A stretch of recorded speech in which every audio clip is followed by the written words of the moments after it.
মুভির শুরুতে দেখানো হয় একটি ক্রিসমাস পার্টি। সেই পার্টিতে দাঁড়িয়ে আছে জ্যাক, এবং জ্যাক তার বন্ধুকে নিয়ে একটি দরজা খুলে দেখতে পায় অনেকগুলো গিফট। সে তার বন্ধুকে বলে এই গিফটগুলো তার বাবা মা তাদের জন্য কিনেছে দেওয়ার জন্য, কিন্তু কেউ তার কথা বিশ্বাস করে না। সকলেই জানতো যে ক্রিসমাসের রাত্রে স্যান্টা চিমনির মাধ্যমে গিফট দিয়ে যেত এবং সকলেই পরের দিন সকালে তা খুঁজে পেত। কিন্তু এই বাচ্চা 8 বছরের জ্যাক, সে একটু বিশ্বাস করতো না এই বিষয়ের উপরে। সেটি তার আঙ্কেল তাকে বুঝাচ্ছে, কিন্তু সে বুঝতে চাচ্ছে না। সে মনে করতো যে এই সকল কিছুই মিথ্যা। সে স্যান্টার জন্য রেখে যাওয়া বিস্কুট এবং দুধ দুটোই খেয়ে ফেলতো প্রতি রাত্রে। জ্যাক ভাবতো যে স্যান্টা বলে কোনো কিছু হয় না। তারপরে সিন 30 বছর পরের দেখানো হয়। জ্যাক এখন অনেক বড় হয়ে গেছে। সে এখন পেশাদার চোর হয়ে গেছে, বলা যায় সাইবার হ্যাকার। জ্যাক ডার্ক ওয়েবের মাধ্যমে একটি অর্ডার পায় নাসার একটি বিজ্ঞানীকে হ্যাক করার জন্য।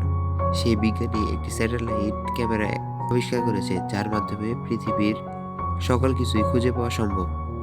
জ্যাক একটি জায়গায় যেয়ে ইলেকট্রিসিটির মধ্যে কফি ফেলে তাই সেখানে আগুন ধরিয়ে দেয়। তারপর সিকিউরিটি থেকে বেঁচে সে ভিতরে প্রবেশ করে।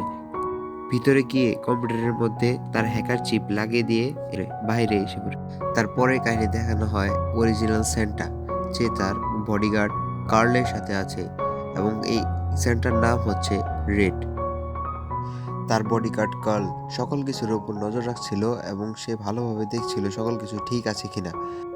কার্লের উপর বডিগার্ডের কাজ দেওয়া হয়েছে, তার উপর স্যান্টার বডিগার্ড।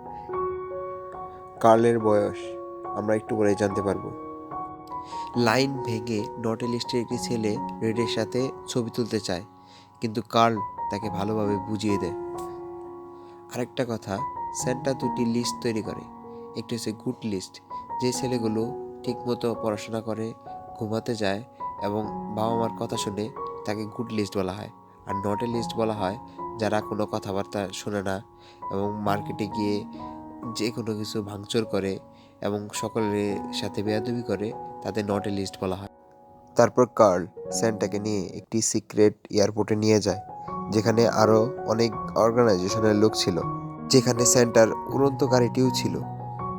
স্যান্টা ওই বড় বড় রিয়েন্টারগুলোকে ক্লারের গার্লফ্রেন্ড বলতো।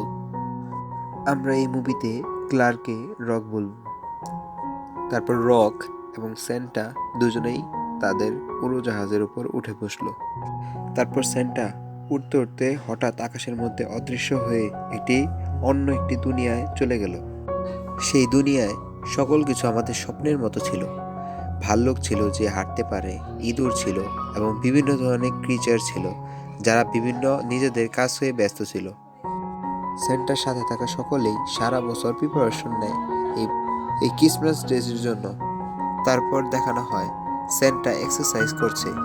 এত বুড়ো হওয়ার পরেও সে অনেক ভারী ভারী বস্তু তুলতে পারছে। তারপর সেখানে রগ আসে, তার হাতে রিজাইন লেটার।